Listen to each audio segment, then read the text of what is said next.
महापुरुषों बड़े प्यार से कहिए धन निरंकार जी। महापुरुषों, बहुत वर्ष पहले एक राजा एक राज्य में राज करता था। बड़ी कुशलता से राज प्रबंध चल रहा था।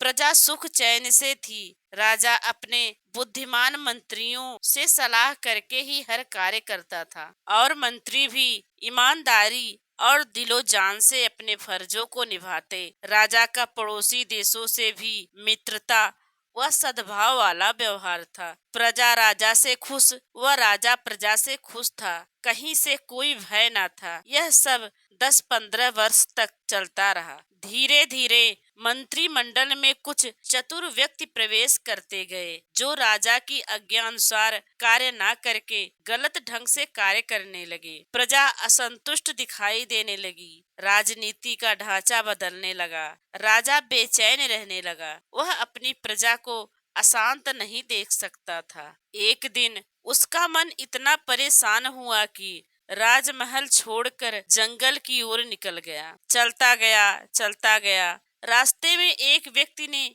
उसे पहचाना। वह चिल्लाया, राजन राजन, आप क्या रास्ता भूल गए जो यूं भटक रहे हो? राजा ने दुखी स्वर में कहा, रास्ता मैं नहीं भूला, मेरा राज्य कार्य संभालने वाले भूल गए हैं। मैं अपनी प्रजा को दुखी नहीं देख सकता। अपनी प्रजा को असंतुष्ट देखकर मैं अपने आप को दोषी समझता हूँ। उस व्यक्ति ने हाथ जोड़कर कहा, राजन, यूं आपको अपना राज छोड़कर आना शोभा नहीं देता। आपके बिना तो प्रजा अनाथ हो जाएगी। राजा ने कहा, मेरा अब दिल नहीं मानता मैं उस राज्य का कार्यभार संभालूं। मैं स्वयं कर्ता होते हुए भी अपने आप को असमर्थ पाता हूँ। मैं आज तुम्हें ही राजमहल ले जाकर तुम्हें राज तिलक करके सुखी हो जाना चाहता हूँ। वह व्यक्ति राजा के चरणों में गिर पड़ा और गिड़गिड़ाने लगा, मैं इस महान कार्य को संभालने के काबिल नहीं हूँ।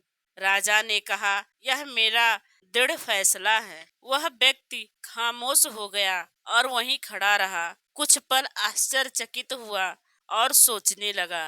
राजा ने उससे राजमहल की ओर चलने को कहा।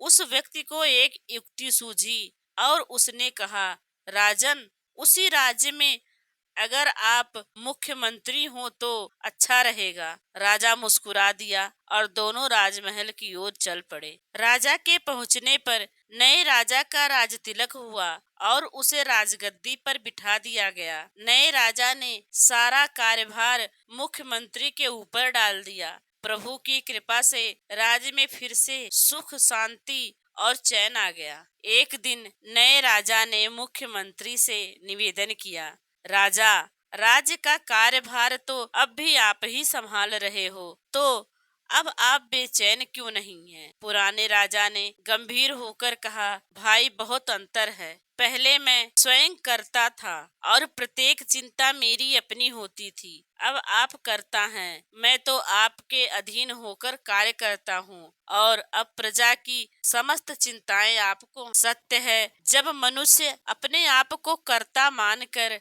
चलता है तो दुखी और चिंतित रहता है। मैं बलशाली हूँ, मैं पैसे वाला हूँ, बुद्धिमान हूँ, मैं हर मुश्किल काम कर सकता हूँ, ऐसा सोचता है तो दुख भोगता है, मन अशांत रहता है। जो प्रभु भक्त है वह सोचता है कि हर कार्य का कर्ता प्रभु स्वयं है। शरीर स्वस्थ है तो प्रभु की देन है, बुद्धि अच्छी है, पैसा है तो सब प्रभु की देन है। यानी मेरे से अच्छा कार्य अगर हो पाता है तो प्रभु ही करवाने वाला है। ऐसी भावना के लिए उसका मन शांत व सहज अवस्था में रहता है और वह सुख भोगता है। महापुरुषों, बड़े प्यार से कहिए धन निरंकार जी।